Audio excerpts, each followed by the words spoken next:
Hello, স্যানা রান্নাঘর থেকে আপনাদের স্বাগত। আশা করি আপনারা ভালো আছেন। আজ আমি রেসিপি নিয়ে এসেছি মিষ্টি কুমড়োর পাতা। মিষ্টি কুমড়োর পাতা বা ফুল সবাই সুন্দর করে ভেজে খায়, কিন্তু একদম নতুন করে আমি এই রেসিপিটা তৈরি করেছি। দেখে নেন, এটা আপনাদের ভালো লাগবে। ভালো লাগলে লাইক শেয়ার করবেন। একদম মিষ্টি কুমড়োর পাতা নতুনভাবে ভেজে নিয়েছি মচমচে করে। প্রথমে নিয়েছি একটা বাটি, আর এখানে আছে বেসন, আছে চাউলের গুঁড়া আছে। প্রথমে নিয়ে নেব 2 চা চামচ শুকনো চাউলের গুঁড়া,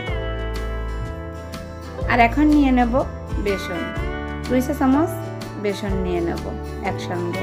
চাউলের গুঁড়া আর বেসন দিয়ে পাতা ভাজি করলে খেতে খুবই মজার হয়, খেতে দারুণ। এখন এর সঙ্গে নিয়ে নেব মশলা, এই যে 1.5 চা চামচ মশলার গুঁড়ো নিয়ে নেব।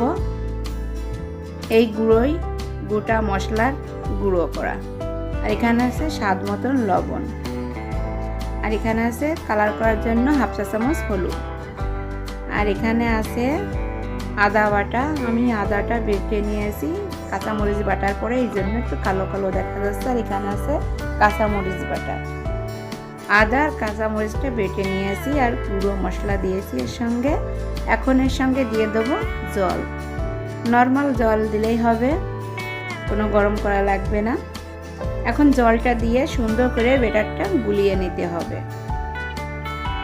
মিষ্টি কুমড়োর পাতা কিন্তু দারুণ মচমচে করে ভেজে নিতে হয় একদম। আর মেন হলো মশলাটা গোলানো। বিভিন্ন প্রকারের মশলা দিয়ে কিন্তু ব্যাটারটা তৈরি করেছি। দেখেন, এই মিষ্টি কুমড়োর পাতা ভাজিটা আশা করি আপনাদের ভালো লাগবে। এই যে ব্যাটারটা সুন্দর করে গুলিয়ে নিয়েছি, বেশি পাতলাও হবে না আবার ঘনও হবে না। আর এ পাশে আছে মিষ্টি কুমড়োর পাতা। এই যে মিষ্টি কুমড়োর পাতা একটু বোটা সহ রেখে দেবেন, তাহলে এই যে মিষ্টি কুমড়োর পাতায় যখন আপনি এই ব্যাটারটা মাখিয়ে নেবেন তখন কিন্তু হাতে লাগবে না। আর এই বোটা না থাকলেই কিন্তু হাতে লেগে যাবে, এই জন্য মিষ্টি কুমড়োর পাতার বোটাটা থাকবে। চুলায় ফ্রাই প্যান বসিয়ে দিয়েছি। ফ্রাই প্যানটা একটু গরম হলে তেলটা দিয়ে দেব। এই যে তেলটা দিয়েছি, তেলটাও কিন্তু গরম হয়ে গেছে। এখন এই মিষ্টি কুমড়োর পাতাটা আমি সুন্দর করে তেলের উপরে অ্যাড করে দেব। দেওয়ার পরপরই এই যে দেখেন তেলে বুড়বুড় করছে। মিষ্টি কুমড়োর পাতাগুলো সুন্দর করে বসিয়ে দিচ্ছি তেলের উপরে। আমি এখানে দিয়ে দেবো 4টি।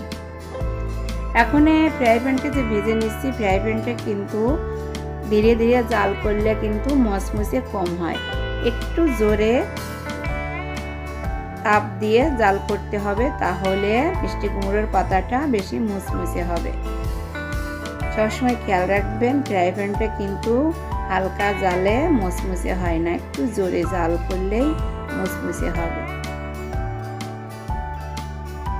এই যে বেশ কিছুক্ষণ ধরে এপিট ওপিট করে মিষ্টি কুমড়োর পাতাটা ভেজে নিতে হবে লাল লাল করে। এই যে ঘন ঘন করে উল্টে নিতে হবে, আর লাল লাল হবে আর মুচমুচে হবে। এই যে দেখেন, কিন্তু নরম নরমই মনে হচ্ছে, কিন্তু এটা আরও কিছুক্ষণ ধরে ভেজে নিলে একদম শক্ত মুচমুচে হয়ে যাবে। এই যে সুন্দর করে কিন্তু ভেজে নিয়েছি।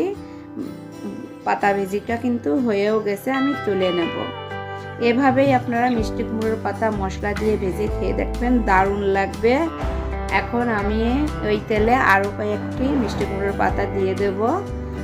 আর আমার চ্যানেলে আপনারা দয়া করে একটি সাবস্ক্রাইব করবেন। এই যে দেখেন ভাজি করে তুলে নিয়েছি, এটা কিন্তু মচমচে হয়ে গেছে, দেখেই বোঝা যাচ্ছে, দারুণ সাজিয়েও নিয়েছি।